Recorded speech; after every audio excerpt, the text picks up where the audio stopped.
Good day everyone, I am Devon Alexa Kui and I will report about some risks in the use of ICT with April May Abiliar. ICT risks include hardware and software failure, human error, spam, viruses, and malicious attacks, as well as natural disasters such as fires, cyclones, or floods. So therefore, the risk of ICT is all around. So here are some risks in the use of ICT. First is the exposure to inappropriate content including online pornography, extremism, exposure to violences associated with racist language.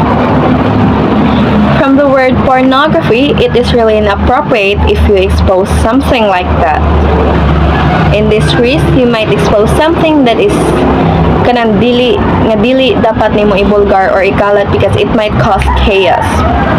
Second is lifestyle websites like self-harms and suicide sites and hate sites. So these sites is very risky, especially to the teenager, because it will help the young people to have an idea how will they hurt themselves, and it will cause death, and it is also these sites will dictate their lifestyle.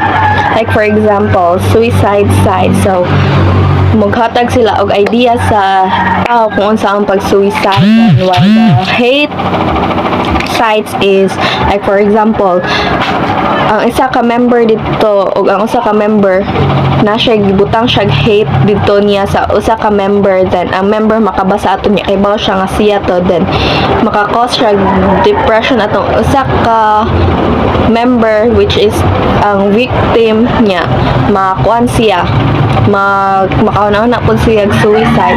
So harmful gyapon siya. Third is cyberbullying in all forms, receiving sexually explicit images or messages.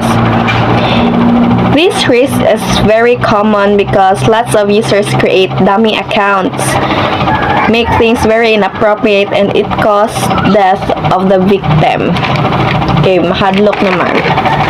Then, fourth is the privacy issues, including disclosure of personal information. In this risk, you should not put all your personal information to avoid giving hint to hackers, because the more information you have to put in your, for example, Facebook, they might get your FB account and make things very inappropriate and giving you email threats. Fifth is health and well-being, amount of time spent online, internet, gaming, and many more. There are many people today who are very addict in playing internet games, like for example Dota, especially in teenagers. It can destroy their life and they can't finish school because they always go in internet cafe, and also it can cause death because their money goes to the internet cafe kaya mabayad sila so that they can't buy food.